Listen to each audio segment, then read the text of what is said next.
नमस्कार दोस्तों। तो आज हम बात करेंगे हरतालिका तीज व्रत कथा के बारे में। आप सभी को हरतालिका तीज की हार्दिक शुभकामनाएं।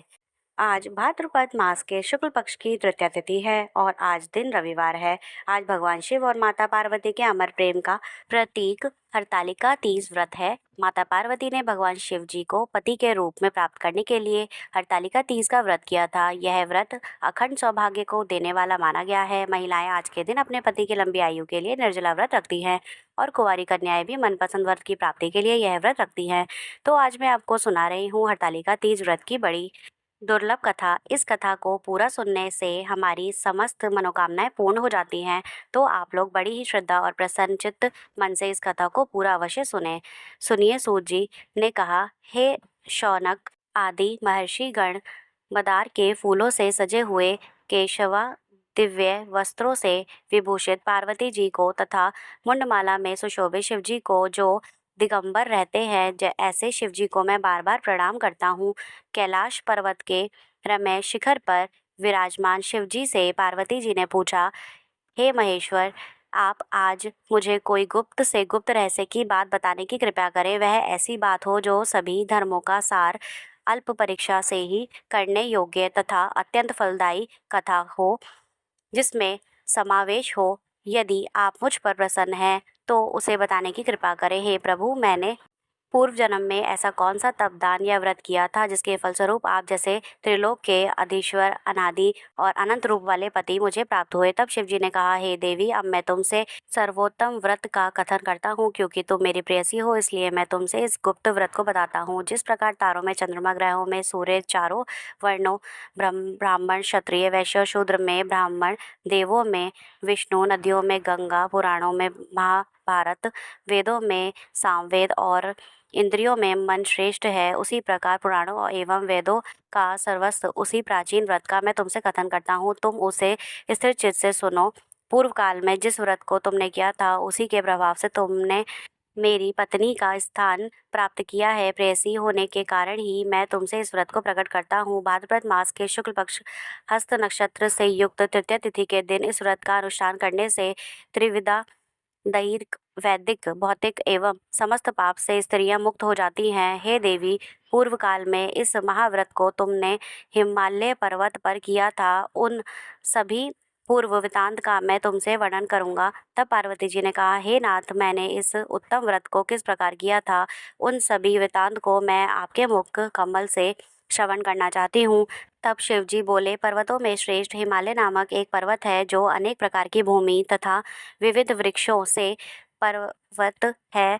उस पर्वत पर अनेक प्रकार के पक्षी, मृग, देवगण, गंधर्व, सिंध चारण प्रमुदित मन से विचरण करते हैं एवं गंधर्व गण नियंत्रण गान किया करते हैं। उस पर्वत की चोटी स्फटिक विल्लर नामक एक विशेष प्रकार की मणि है। स्वर्ण मणि और मंगों से सुशोभित है।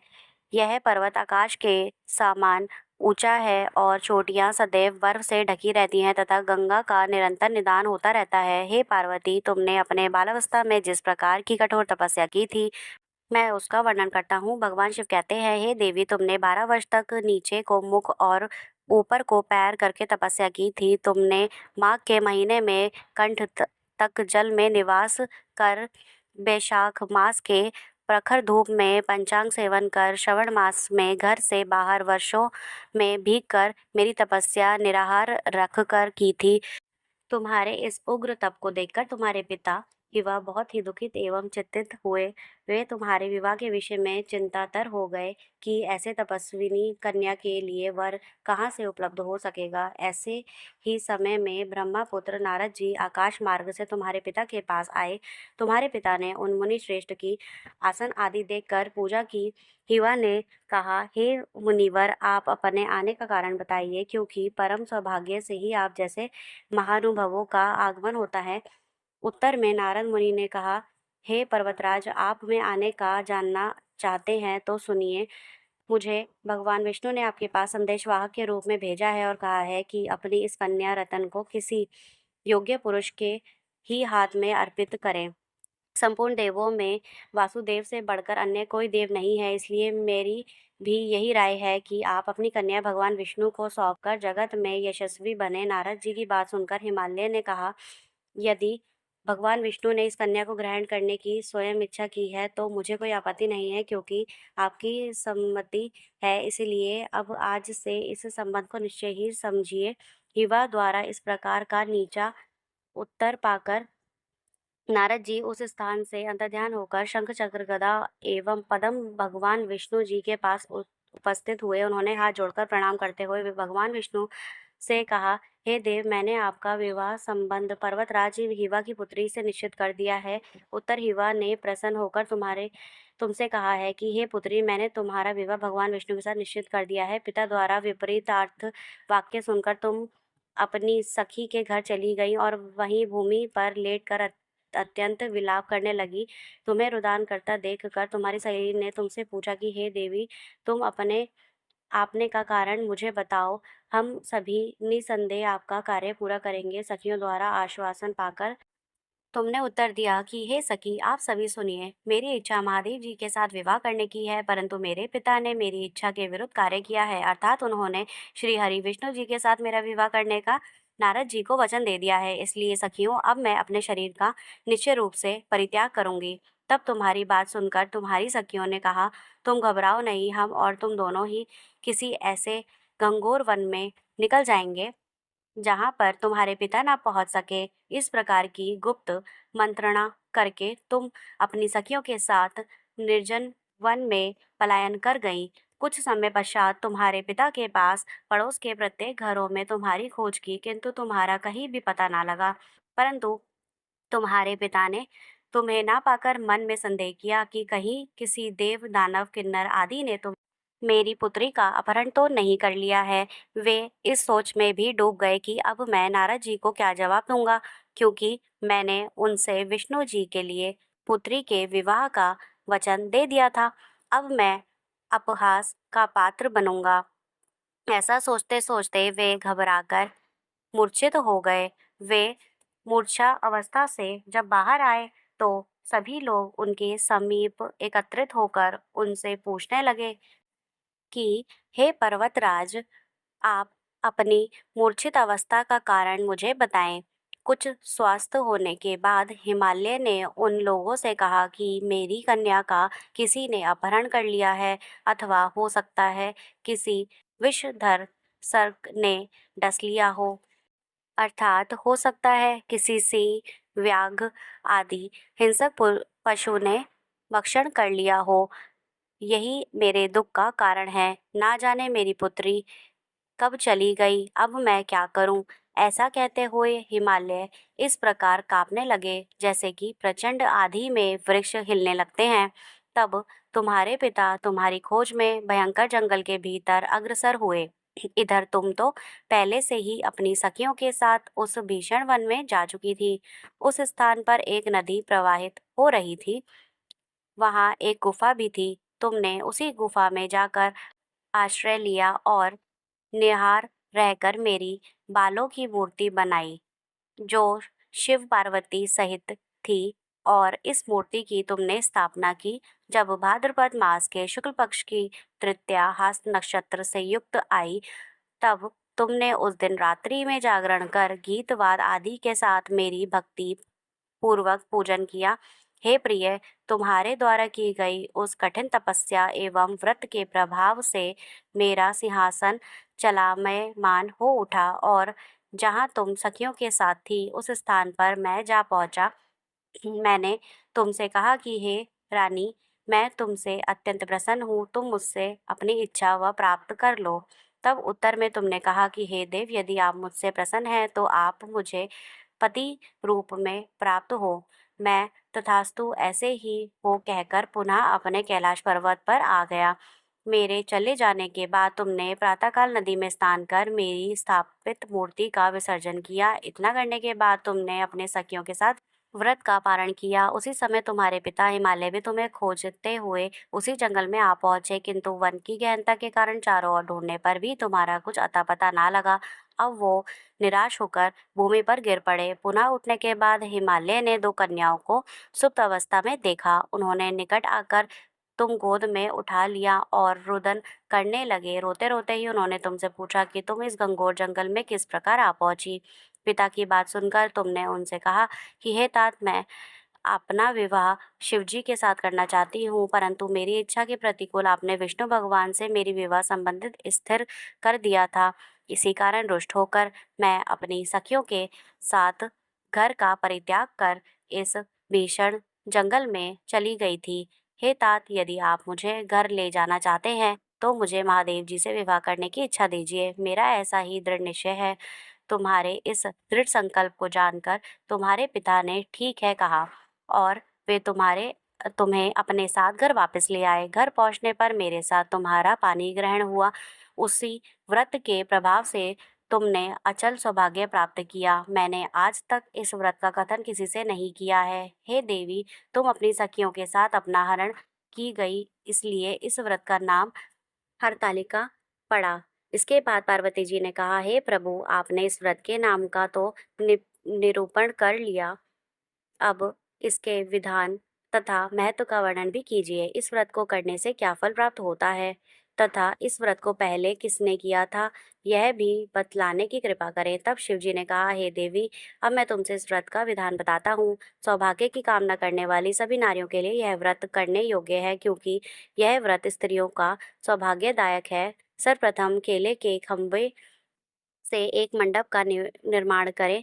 तत्पश्चात उस मंडप को विविध वर्णों के वस्त्रों से आच्छादित कर उसमें सुगंधित चंदन का लेप करें। फिर उसमें पार्वती सहित मेरे बालों की मूर्ति बनाकर स्थापना करें और शंख, भैरी, मृदंग आदि बाजों को बजाकर विविध प्रकार से सुगंधित पुष्पों एवं नैवेद्य आदि चढ़ाकर मेरी पूजा करें। पूजन के बाद उस दिन रात्रि में जागरण करें। सुपारी, जामुन, मौसमी आदि का भोग अर्पित करें। नारियल के जल से अभिषेक करें। 5 मुख वाले शांति स्वरूप एवं त्रिशूलधारी शिव को मेरा नमस्कार है, ऐसा कहकर नमन करें।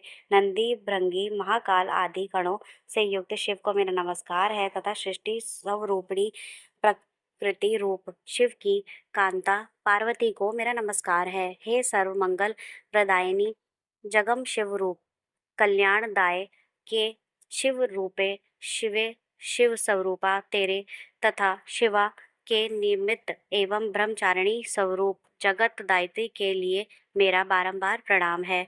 हे सिंह वासिनी, आप भवता से मेरा उद्धार करें। हे महेश्वरी, आप मेरी संपूर्ण इच्छाएं पूर्ण करें। हे मातेश्वरी, मुझे राज्य, सौभाग्य, धन सब प्रदान करें। इस प्रकार कहकर मेरे साथ तुम्हारी पूजा स्त्रियों को करनी चाहिए। विधिवत कथा श्रवण करने के पश्चात सामर्थ्य के अनुसार ब्राह्मण को अन्न वस्त्र दान करें। उसके बाद संभव हो तो स्त्रियों को आभूषण आदि भी दें। इस सौभाग्य वर्धिनी पुनीत कथा को अपने पति के साथ श्रवण करने से नारियों को महान फल की उपलब्धि होती है। हे देवी, इस विधि से जो स्त्री इस व्रत को करती है, उन्हें 7 जन्मों तक राज्य, सुख एवं सौभाग्य प्राप्त होता है। व्रत के दिन जो नारी अन्न का आहार ग्रहण करती है, वह 7 जन्म तक संतानहीन एवं विधवा होती है। जो स्त्री उपवास करती नहीं है, वह दारिद्र्य, पुत्र शोक से दुखी और झगड़ालू होती है तथा नरकवास करने दुख भोगती है। जो नारी इस व्रत के दिन भोजन करती है, उसे सक्री दुग्ध पान करने से, संपन्न जल का पान करने से, जौ तथा मछली मिष्टान भक्षण करने से चींटी आदि योनि में जन्म लेना पड़ता है। अनुष्ठान की समाप्ति पर नारियों को चाहिए कि वह चांदी, सोना, तांबा अथवा इन सभी के अभाव में बांस की डलियों में वस्त्र, फल, पकवान आदि रखकर दक्षिणा के साथ ब्राह्मण को दान दें। अंत में दूसरे दिन व्रत का पारण करें। जो नारियां इस विधि से व्रत का अनुष्ठान करती हैं, वे तुम्हारे समान अनुकूल पति को प्राप्त कर इस लोक में सभी सुखों का उपभोग करती हुई अंत में मुक्ति प्राप्त करती हैं। इस कथा के श्रवण कर लेने से ही स्त्रियां हजारों अश्वमेघ यज्ञ एवं सैकड़ों यज्ञ के करने का फल प्राप्त करती हैं। हे देवी, मैंने तुमसे इस सर्वोत्तम व्रत का कथन किया, जिसके करने से करोड़ों यज्ञों का फल सहज ही प्राप्त होता है। अतः इस व्रत के फल का वर्णन सर्वथा अखत नित्य है। हर हर महादेव। जय माता पार्वती। अब आइए सभी मनोकामनाओं को पूर्ण करने वाली भगवान शिव और माता पार्वती की इस चमत्कारी कथा का श्रवण करते हैं। एक गांव में भगवान शिव का परम भक्त ब्राह्मण रहा करता था। पंडित जी जब तक रोज सुबह ब्रह्म मुहूर्त में उठकर नित्य कर्मों से निवृत्त होने के पश्चात भगवान शंकर का पूजन नहीं कर लेते थे, तब तक उन्हें चैन नहीं पड़ता था। जो कुछ भी दान दक्षिणा उन्हें मिलती थी, उसी से पंडित जी गुजारा करते थे और दयालु इतने थे कि जब भी कोई ज़रूरतमंद मिल जाता तो अपनी इच्छा के अनुसार उसकी सेवा ज़रूर करते थे। इसलिए शिवजी के परम भक्त ब्राह्मण देवता गरीबी का जीवन व्यतीत कर रहे थे। पंडित जी इस दानी प्रवृत्ति से उनकी पत्नी उनसे नाराज तो थी, किंतु उनकी भक्ति परायणता को देखकर उनसे अत्यंत प्रेम करती थी।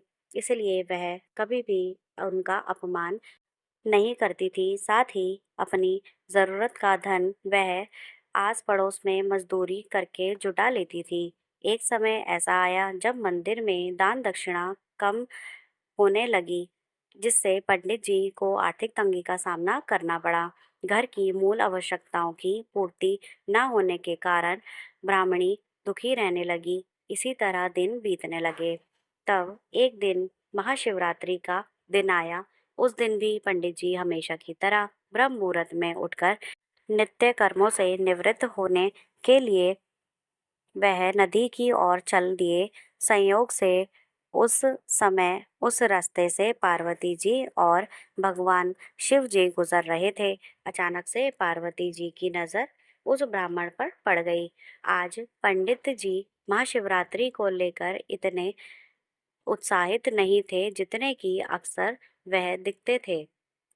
पार्वती जी को यह बात समझते देर नहीं लगी। उन्होंने शिव जी से कहा कि हे प्रभु, यह ब्राह्मण देवता प्रतिदिन आपकी उपासना करते हैं, फिर भी आपको इनकी चिंता नहीं है। पार्वती जी की बात सुनकर शिवजी बोले कि हे देवी, आपने भक्तों की मैं नहीं करूँगा तो और कौन करेगा। पार्वती जी बोली कि हे स्वामी, आपने अब तक इस ब्राह्मण की सहायता क्यों नहीं की। तब शिवजी बोलते हैं कि हे देवी, आप निश्चित रहिए, अब तक उसने जितने बेलपत्र शिवलिंग पर चढ़ाए हैं, वही बेलपत्र आज रात्रि में उसे धनपति बना देंगे। यह बातचीत करके पार्वती जी और भगवान शिव जी तो चल दिए, किंतु संयोग तो देखिए, उसी समय उस रास्ते से एक व्यापारी गुजर रहा था। उसने छुपकर भगवान शिव जी और माता पार्वती जी का वार्तालाप सुन लिया। व्यापारी ने अपना दिमाग चलाया और सोचने लगा, अगर बेलपत्र से ब्राह्मण धनपति हो सकता है तो फिर मैं क्यों नहीं हो सकता। यही सोचकर वह ब्राह्मण के घर पर पहुंच गया और ब्राह्मण से बोला कि पंडित जी, आपने अब तक जितने भी बेलपत्र शिव पूजन में चढ़ाए हैं वह मुझे दे दीजिए। बदले में मैं आपको 100 स्वर्ण मुद्राएं दूंगा। पंडित जी ने अपने पत्नी से पूछा तो वह बोली, पुण्य का दान ठीक तो नहीं है, किंतु अगर आपका मन करे तो दे दीजिए, हमें धन की जरूरत है, इसलिए दे दीजिए। पंडित जी ने सारे बेलपत्र बोरे में भरकर सेठ जी को दे दिए। बेलपत्र को बोरा लेकर सेठ जी पहुंच गए मंदिर और शिवलिंग पर चढ़ाकर देखने लगे कि कब भगवान शिव कृपा करेंगे और कब वह और धनपति बन जाएगा। प्रतीक्षा करते करते सेठ जी को आधी रात हो गई। सेठ जी चमत्कार देखने के लिए बहुत उतावले हो रहे थे। तब आखिर में तीसरा पहर गुजरने के बाद सेठ जी के सब्र का बांध तो समझो टूट ही गया और क्रोध में आकर सेठ जी शिवलिंग को झकझोरने लगे। फिर अचानक ही चमत्कार हुआ। सेठ जी के पास शिवलिंग से ही चिपके रहे। उन्होंने बहुत प्रयास किया, किंतु बात हिले तक नहीं। थक हार के सेठ जी शिवजी से क्षमा याचना करने लगे तो शिवजी बोले कि हे लोभी सेठ, जिस ब्राह्मण से तूने यह बेलपत्र खरीदे हैं उसे 1000 स्वर्ण मुद्राएं दे। तब जाकर तेरे हाथ छोड़ेंगे। प्रातःकाल जब पंडित जी पूजा करने आए तो उन्होंने देखा कि सेठ जी के हाथ तो शिवलिंग से चिपके हुए हैं और सेठ जी रो रहे हैं। पंडित जी ने सेठ जी से पूछा तो सेठ जी बोले, पंडित जी शीघ्रता से मेरे बेटे को 1000 स्वर्ण मुद्राएं लेकर मंदिर आने को कहिए। पंडित जी ने सेठ के बेटे को बुलाया और सेठ ने वह स्वर्ण मुद्राएं ब्राह्मण को दिलवा दी। तब जाकर सेठ के हाथ शिवलिंग से छूटे। यह देखकर पार्वती जी शिव जी से पूछने लगी कि हे नाथ, आपने अब तक अपने भक्त को कोई धन नहीं दिया। शिवजी बोले कि देवी, मेरे पास कहाँ धन है जो मैं दूंगा, किंतु मेरा भक्त अब गरीब नहीं है, यह तुम स्वयं देख लो। जैसे कृपा भगवान शिव और माता पार्वती ने उस ब्राह्मण पर की, ऐसे ही कृपा भगवान शिव हम सब पर करें। बोलिए शंकर पार्वती भगवान की जय। अंत में अखंड सौभाग्य की प्राप्ति हेतु सुनिए भगवान शिव और माता पार्वती की कथा। यह कथा भगवान शंकर जी और देवी पार्वती जी के विवाह से जुड़ी हुई है। तो आज के दिन इस पवित्र कथा को सुनने से हमारी समस्त मनोकामनाएं पूर्ण होती हैं और सभी संकट दूर हो जाते हैं। तो आप सभी लोग पूरी श्रद्धा और प्रसन्नचित्त मन से इस कथा को पूरा अवश्य सुने। एक बार की बात है, माता पार्वती शिव जी को पति रूप में प्राप्त करने के लिए घोर तप कर रही थी।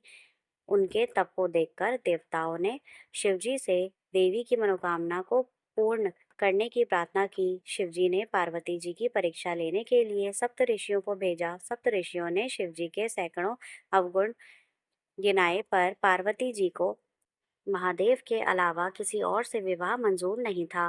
विवाह से पहले सभी वर अपनी भावी पत्नी को लेकर आश्वस्त होना चाहते थे, इसलिए शिवजी ने स्वयं भी पार्वती जी की परीक्षा लेने की ठानी। भगवान शंकर प्रकट हुए और पार्वती जी को वरदान देकर अंतर्ध्यान हुए। इतने में पार्वती माता जहाँ तप कर रही थी, वहीं पास के तालाब में मगरमच्छ ने एक लड़के को पकड़ लिया। लड़का जान बचाने के लिए चिल्लाने लगा तो पार्वती जी से उस बच्चे की चीख सुनी नहीं गई।